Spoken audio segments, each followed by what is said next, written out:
नमस्कार, India news देख रहे हैं आप। आपके साथ मैं हूं रंजना सिंह राठौड़। खबरों की शुरुआत करेंगे। भारतीय जनता पार्टी उत्तर प्रदेश के विधानसभा चुनाव 2022 को लेकर हर वर्ग के साथ अपनी भागीदारी को मजबूत करने के क्रम में सामाजिक प्रतिनिधि सम्मेलन का आयोजन कर रही है। मुख्यमंत्री योगी आदित्यनाथ ने अटल कन्वेंशन सेंटर में शाक्य, सैनी, मौर्य, कुशवाहा सम्मेलन में कहा कि विपक्ष के पास 2022 चुनाव में कोई मुद्दा नहीं है, इसीलिए वो देश तोड़ने वालों का महिमा मंडन कर रहा है।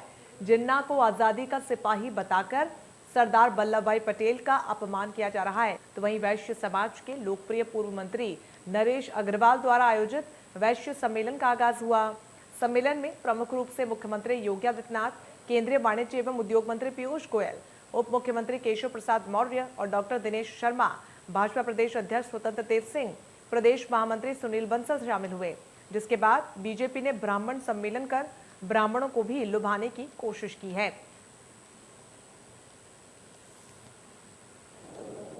हमारा राजा तो एक ही है और उस कालखंड में उन्होंने नारा दिया था, बोलो राजा रामचंद्र की। एक ही नारा किसी ने दिया था, संत तुलसीदास ने दिया था, याद करिए।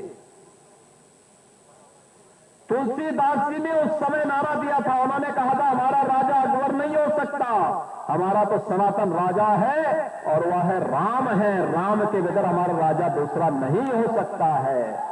लेकिन अगर कोई भारत की एकता और अखंडता को चुनौती देगा तो हमारे धनुष बाण भी तैयार होंगे और उससे लड़ने के लिए शस्त्र का संधान करने में भी हम पीछे नहीं हटेंगे और यही भारत की सच्ची ब्रह्म शक्ति है।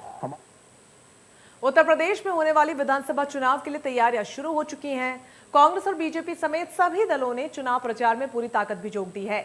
बीजेपी की ओर से जहां पर मुख्यमंत्री योगी आदित्यनाथ ने मोर्चा संभाल रखा है, तो वहीं कांग्रेस की ओर से प्रियंका गांधी वाड्रा यूपी के अलग अलग जिलों में जाकर कांग्रेस की जमीन मजबूत करने में जुटी हैं। इस बीच प्रियंका गांधी ने बुलंदशहर में एक जनसभा को संबोधित किया, जहां पर प्रियंका गांधी ने ऐलान किया कि कांग्रेस उत्तर प्रदेश की सभी 403 विधानसभा सीटों पर अकेले चुनाव लड़ेगी। आपको बता दें कि कांग्रेस महासचिव प्रियंका गांधी वाड्रा ने बुलंदशहर में 10 जिलों के संगठनों के पार्टी पदाधिकारियों के साथ प्रतिज्ञा सम्मेलन लक्ष्य 2022 शीर्षक नाम से बैठक की। उन्होंने आगामी विधानसभा चुनावों में स्थानीय मुद्दों पर प्रतिक्रिया लेने के अलावा राज्य में आगामी विधानसभा चुनावों के लिए एक रणनीति तैयार की।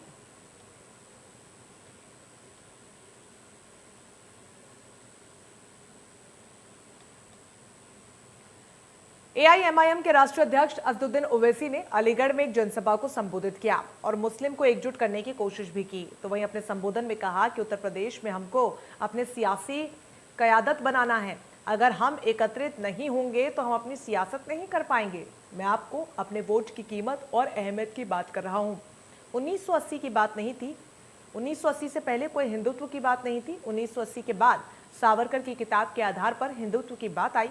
इन बातों को रखते हैं हमारे से तलखी शुरू हो जाती है। मैं इंडियन नेशनलिज्म को मानता हूं और उन्हें पद्मश्री मिला है। अगर हम इस बात को कह देते हैं यूएपीए लग जाता है, मार मार कर बेहाल कर दिया जाता है। एक मोहतरमा ने कहा कि 2014 में सही मायने में देश आज़ाद हुआ है।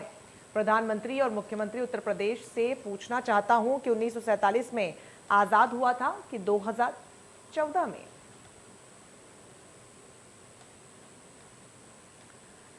प्रियंका गांधी के आह्वान पर उत्तर प्रदेश के सभी विधानसभा में कांग्रेस कार्यकर्ताओं ने पूरी दमखम के साथ चुनाव को देखते हुए महंगाई हटाओ प्रतिज्ञा यात्रा निकाली।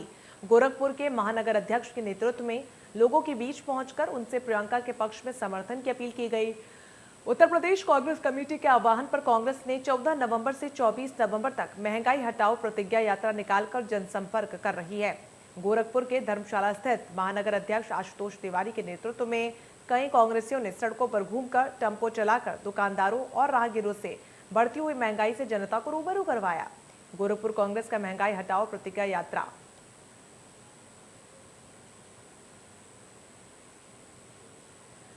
प्रगतिशील समाजवादी पार्टी के अध्यक्ष शिवपाल यादव को सपा से गठबंधन होने का बेसब्री से इंतजार है और वो लगातार इसके लिए प्रयास भी कर रहे हैं। इतना ही नहीं, उनकी इस बारे में फोन पर बात भी हुई है। उनका मानना है कि गठबंधन होने के बाद उनके पार्टी के नेताओं का उचित सम्मान भी नहीं किया जाएगा। प्रगतिशील समाजवादी पार्टी की रथ यात्रा लेकर निकले शिवपाल यादव ने अंबेडकर नगर पहुंचकर सबसे पहले लोहिया की मूर्ति को माल्यार्पण किया।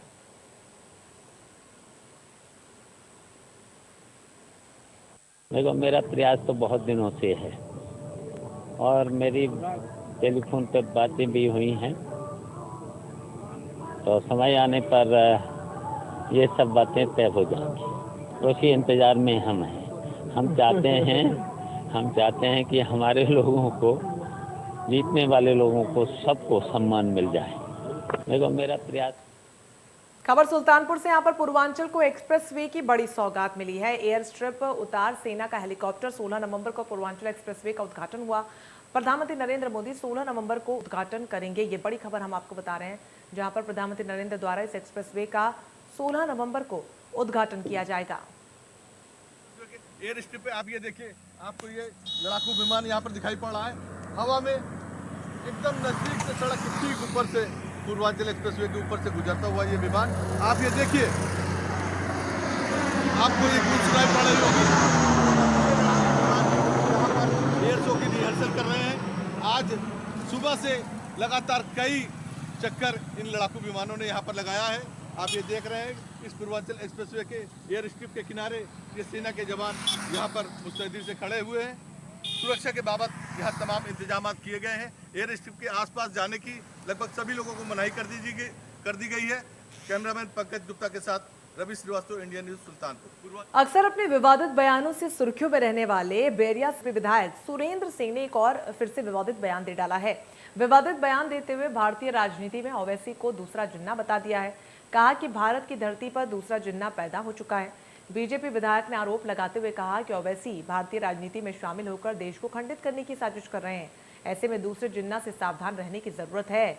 जैसे उस जिन्ना की बढ़ाई हो रही है, उसी तरह इस प्रजातांत्रिक जिन्ना की भी ओम प्रकाश राजभर और अखिलेश बढ़ाई कर रहे हैं। सुरेंद्र सिंह ने ओवैसी को प्रजातंत्र का आतंकवादी कह डाला है। एक सच यह भी है कि 1947 में मिली आज़ादी खंडित आज़ादी थी। केवल नेहरू और गांधी की वजह से हमें ऐसी आज़ादी मिली।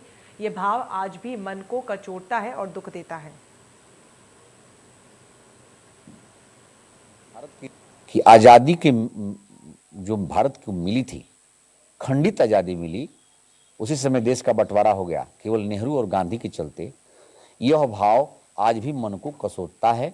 आज भी अभी भी कह रहा हूँ कि ओवैसी प्रजातंत्र का एक तरह से आतंकवादी है। और मैं तो और थोड़ा मर्यादित भाषा में कहूँ तो इस समय भारत की राजनीति में जिन्ना का दूसरा रूप ओवैसी ही है। दूसरा रूप पैदा हो चुका है। ये भारत को खंडित करने के लिए राजनीति प्रारंभ किया है, क्योंकि राजनीति प्रजातंत्र में रह करके, राजनीति करके ही इस देश को जितना नुकसान किया जा सकता है वो करने की। आगरा के जगदीशपुरा थाने के बालखाने से 25 लाख रुपए चुराने के आरोपी सफाई कर्मचारी अरुण वाल्मीकि को पुलिस ने हिरासत में लिया था, लेकिन पुलिस हिरासत में अरुण की मौत हो गई थी। इस मामले में कांग्रेस महासचिव प्रियंका गांधी ने आगरा पहुंचकर उनके परिवार वालों से मुलाकात की और उन्हें सांत्वना भी दी थी। साथ में प्रियंका गांधी ने इस परिवार को आर्थिक मदद दिलवाने और देने का वादा भी किया था, लेकिन पीड़ित परिजन को प्रियंका के वादे की मदद नहीं पहुंची है। उत्तर प्रदेश में 2022 चुनाव का बिगुल फूंक चुका है और हर दल पीछे नहीं रहना चाहता, लेकिन वो जो वादे किए गए थे वो पूरे नहीं हुए। प्रियंका गांधी ने मदद राशि पहुंचाने का जो वादा इन परिवार वालों से किया था वो नहीं पहुंची है। अब इस परिवार को इंतजार है। तो ये था कांग्रेस पार्टी का रंग रूप और कांग्रेस पार्टी का व्यक्तित्व। किसी की मौत पे भी सियासत करना, मौत पे भी आके चुनावी रंग देना, यही करने के लिए उत्तर प्रदेश में प्रियंका गांधी ने अपना चेहरा सामने ला दिया है। झूठे वादे के बतौर पे कांग्रेस पार्टी चुनाव उत्तर प्रदेश में लड़ना चाहती है, बड़े बड़े वादे करना चाहती है। यही वाल्मीकि जी की, जो अरुण वाल्मीकि जी की वाइफ है, उनसे कह के गई थी बाहर, नारा लगाया था कांग्रेस पार्टी ने कि लड़की हूं, लड़ सकती हूं। ये वादे करना, ये नारा लगाना, पार्टी को दिखाना, क्या मौत पे भी सियासत करना चाहती कांग्रेस? ये है कांग्रेस पार्टी का व्यक्तित्व। हमारे साथ पूरा परिवार है और मैं अपने कैमरामैन साथी से कहना चाहूंगी इस परिवार की स्थिति को दिखाया जाए। ये है जमीनी हकीकत।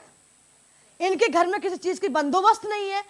उसके बाद 25-26 तारीख के बाद कोई भी राजनीतिक पार्टी इनके घर में कुछ भी न पूछने के लिए, न जानने के लिए, न इनका हाल पूछने के लिए आए, क्योंकि सारे राजनीतिक पार्टियों को सिर्फ और सिर्फ चुनावी दाव मैच खेलना था, जो कि खेल चुके हैं। वहीं इनका यह कहना है कि मेरा बेटा गया है, बेटा की कीमत क्या पैसों से तोली जाएगी? उस समय उन्होंने 30 लाख का झांसा देके परिवार को गुमराह किया क्या इसी तरीके से उत्तर प्रदेश की जनता को भी गुमराह करना चाहती हैं? प्रियंका गांधी रिस्पॉन्सिबल पद पर बैठी हुई है। प्रियंका गांधी कांग्रेस पार्टी की महासचिव है। महिला होने के नाते एक महिला को गुमराह करना, ये प्रियंका गांधी का व्यक्तित्व है। ये दिखाना चाहती कि कांग्रेस पार्टी यही है। आप सरकार से क्या कहना चाहती है? अब क्या कहूँ मैं सरकार से, जो तो क्या ही रहे, सबके 1 करोड़ मिल गया, फ्लैट मिल गया, कुछ नहीं मिला है। हल्ले मचा दिए चारों तरफ। नौकरी मिल गई, कहाँ मिल गई नौकरी? कुछ नहीं मिला नौकरी। हम तो जो कहीं नौकरी मिल जाए बहू को, पक्की नौकरी, जैसे अपने बच्चे पाल ले वो। तो वही इस परिवार का ये कहना है कि कुछ ना हुआ, बेटा चला गया, पैसा आए या ना आए, लेकिन मेरी बहू को तो नौकरी दी जाए, इससे इनके बच्चों का पालन पोषण हो सके। बिना बाप के बच्चे कैसे पलेंगे, ये सोचना, दिमाग में विचार आना भी बहुत खतरनाक विचार होते हैं। सोच नहीं सकते किसी परिवार का आगे की क्योंकि ये वो महिला है जो बाहर काम नहीं करती है, अपने बच्चों को कैसे पालेंगी। तो बड़े बड़े वादे करना तो आसान होता है, लेकिन उन वादों को पूरा करना उतना ही मुश्किल होता है। आगरा से रिंकी उपाध्याय, इंडिया न्यूज। खबर हरदोई से, यहाँ पर 100 कुंडीय महायज्ञ में आग लग गई। मशहूर पंतवारी देवी मंदिर पर यह महायज्ञ चल रहा था। उज्जैन के संतों द्वारा यज्ञ किया जा रहा था। अनुष्ठान पूर्णाहुति होने से पहले ही भयंकर आग लग गई। मुश्किल से हालांकि आग पर काबू पा लिया गया। तस्वीरें आपको दिखा रहे हैं, आग के तांडव की तस्वीरें हरदोई से सामने आ रही है, जहां पर 100 कुंडीय महायज्ञ चल रहा था। अचानक आग लग जाने से हड़कंप मच गया।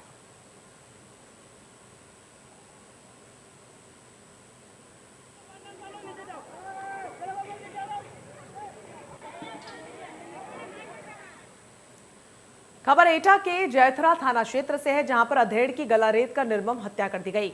हत्या की जानकारी जैसे ही परिवार वालों को मिली तो घर में कोहराम मच गया। तो वहीं पर परिवार वालों ने आनन फानन में जयथरा थाना पुलिस को जानकारी दी। घटना की गंभीरता को समझते हुए तत्काल पुलिस भी मौके पर पहुंची। थाना प्रभारी ने घटनास्थल का निरीक्षण किया और साक्ष्य जुटाकर शव को कब्जे में लेकर पोस्टमार्टम के लिए जिला मुख्यालय भेज दिया। फिलहाल पुलिस हत्या के पीछे के कारण जानने में जुटी है। मृतक के परिवार वालों ने पुलिस को 4 लोगों के खिलाफ लिखित तहरीर भी दी है, जिसके आधार पर पुलिस मामले की जांच पड़ताल कर रही है।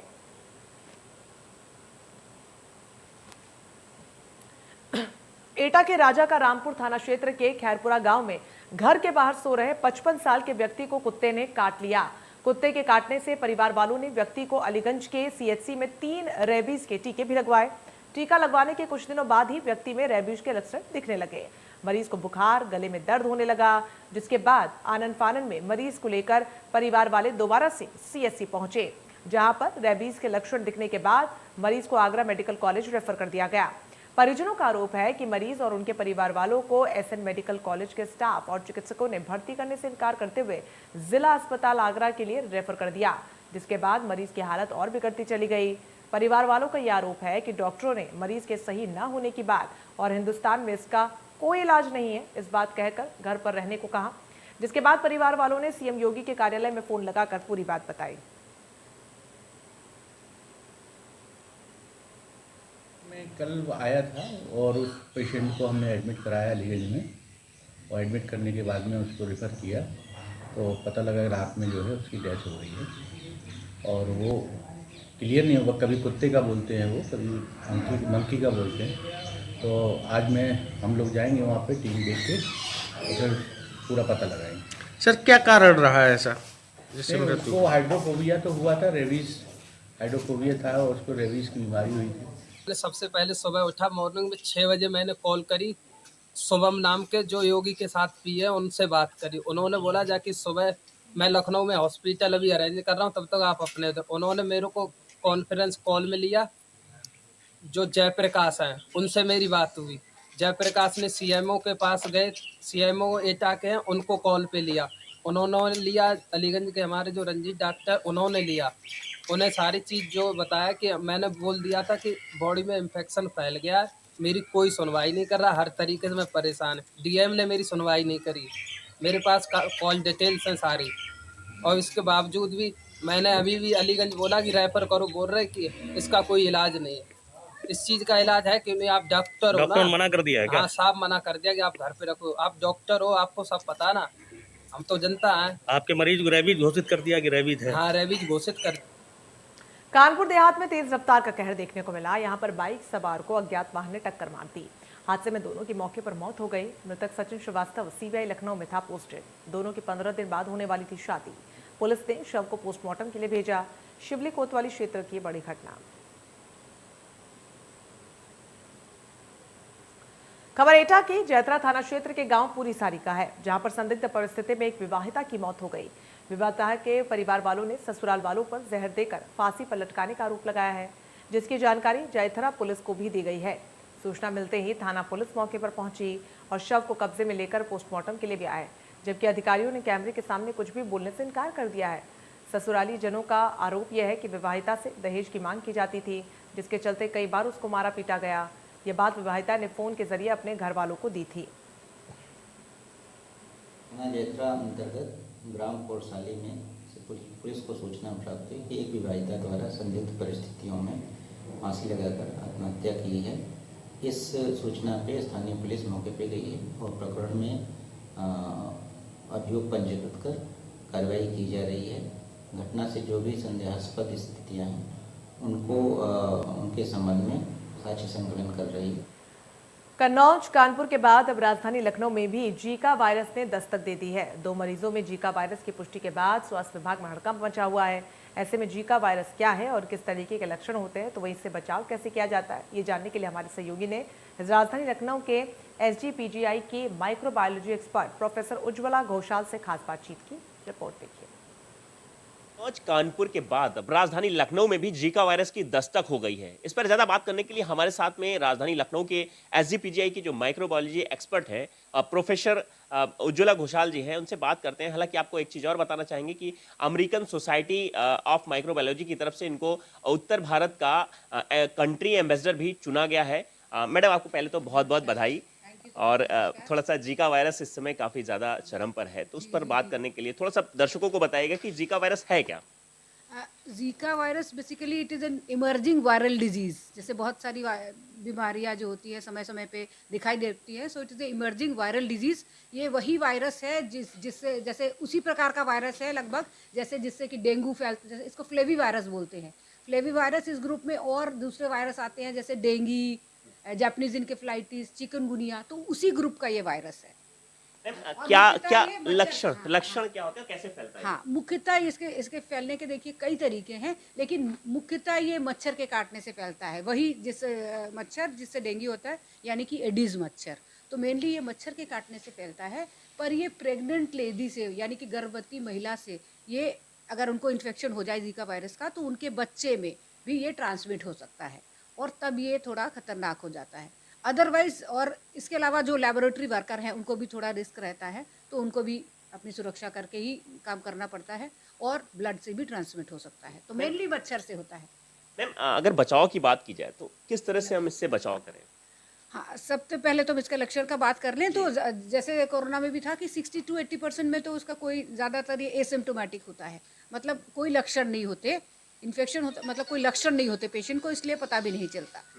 फिर उसके बाद जो अगर जिन 20 से 40% लोगों में ये होता है, उसमें मेनली फीवर, हेडेक, कंजंक्टिवाइटिस, है ना, कभी किसी को सब में अलग अलग होता है। किसी को आर्थ्रैल्जिया, मैंने जोड़ों में दर्द, मसल में पेन, इस तरह के सिम्टम्स होते हैं। पर यूजुअली ये सेल्फ लिमिटिंग होते हैं, मतलब हुआ और अपने आप ठीक हो गए।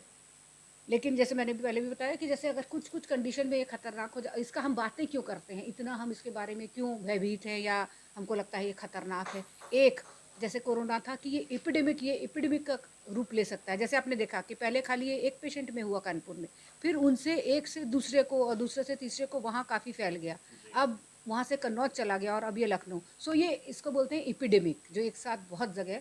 तो ये एपिडेमिक डिजीज़ है कि एक हुआ तो वहीं लिमिटेड नहीं है, दूसरी जगह भी हो सकता है, फैल जाता है। इसलिए हम भयभीत रहते हैं कि आज यहाँ हुआ है, कल पूरे देश में फैल सकता है। एक दूसरा ये है कि जैसे मैंने बताया कि अगर कोई प्रेग्नेंट लेडी है उसको हो गया, तो उनके बच्चे में ये हो सकता है और तब ये थोड़ा खतरनाक हो जाता है, क्योंकि उनको न्यूरोलॉजिकल डेफिसिट हो सकता है, मतलब नर्वस सिस्टम से रिलेटेड उनको डिजीज़ हो सकती है। उसमें हम बोलते हैं माइक्रोकेफाली, मतलब जो उनका सर, जैसे हम लोग का सर का एक डेफिनेट साइज़ है, तो उनका सर उसमें सर का विकास इतना, मस्तिष्क का इतना विकास नहीं हो पाता है। ये थी हमारे साथ में प्रोफेसर उज्ज्वला घोषाल जी, जो कि माइक्रोबायोलॉजी एक्सपर्ट है, और उन्होंने बताया कि किस तरह से हमें जीका वायरस से बचाव करना चाहिए, क्या लक्षण होते हैं, और वहीं बहुत जल्द ही एसजीपीजीआई में इसकी जांच भी शुरू हो जाएगी। लखनऊ से इंडिया न्यूज के लिए जय शुक्ला। इसी के साथ इस बुलेटिन में बस इतना ही। नमस्कार।